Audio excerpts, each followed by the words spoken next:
Eddie goes through Vernon's notebook, looks up Vernon's clients, and calls them to find out more about the effects of NZT.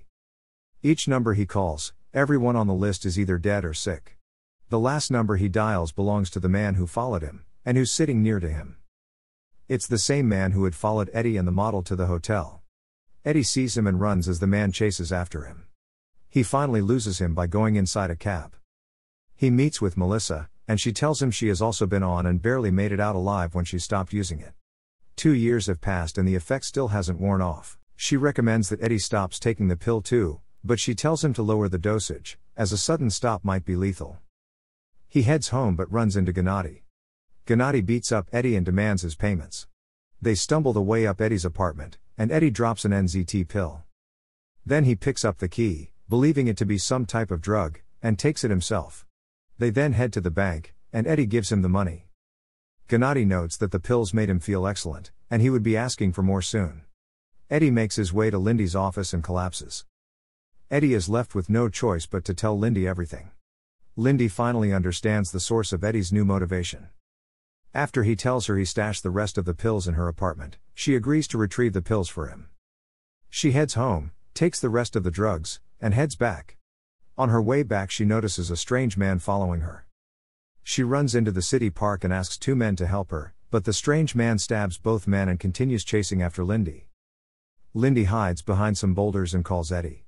Eddie advises her to take one of the pills, as it would give her the power to overcome the situation, and she does. After the pill takes effect, she knows what she has to do to escape from the man chasing her. She runs into the ice skating ring and carries a child, spinning her around, allowing the child's ice skate to slash the man's face. The man falls, and Lindy gets away. The following day, Lindy expresses her concern about the pill, saying it turned her into a completely different person. Eddie promises he will stop taking the pill as soon as he gets enough money. On the street, Eddie sees Gennady spying on him. Eddie approaches and Gennady says he needs more of the pill. Eddie gives him a few but realizes that he won't stop. Later he hires 2 bodyguards that follow him anywhere.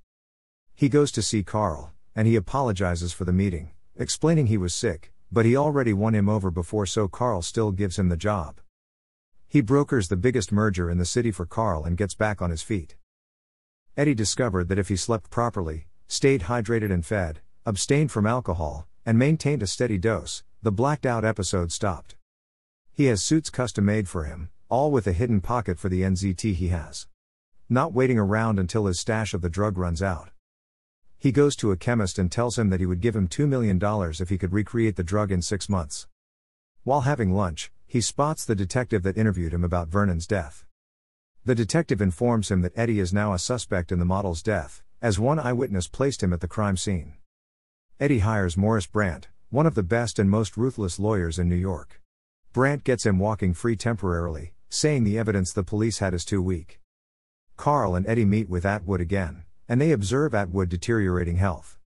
Eddie heads back to his hotel room and finds his room trashed. Security is now a primary concern, so he buys a luxurious penthouse apartment with a top-of-the-notch security system. Later, Eddie runs into Gennady, who now has his own set of thugs guiding him. Gennady demands 20 more pills and blackmails Eddie with the model's death. The next day, Carl and Eddie are waiting for Atwood to come in and sign the merger, but he doesn't show up. His wife comes to the office to tell them he's sick, but as soon as he is better he would sign the contract. The 2 of them walk her out, and as she is going into the car, Eddie sees that the man who has been following him is getting inside the car with her. Her husband was sick because of the drug. Eddie meets his lawyer at a police station and gets into a police lineup. Eddie takes his jacket off and hands it to Brandt. After the lineup he meets up with Brandt again, and he tells Eddie that he's cleared of suspicion. Brandt then compliments Eddie's suit jacket. He makes his way back to Carl's office and discovers Atwood is now in a coma. He heads to the bathroom to take another pill and discovers his secret pocket is empty. His stash is gone. Then he goes back to Carl and a package is brought to him. He opens it and sees his disembodied bodyguard's hand inside.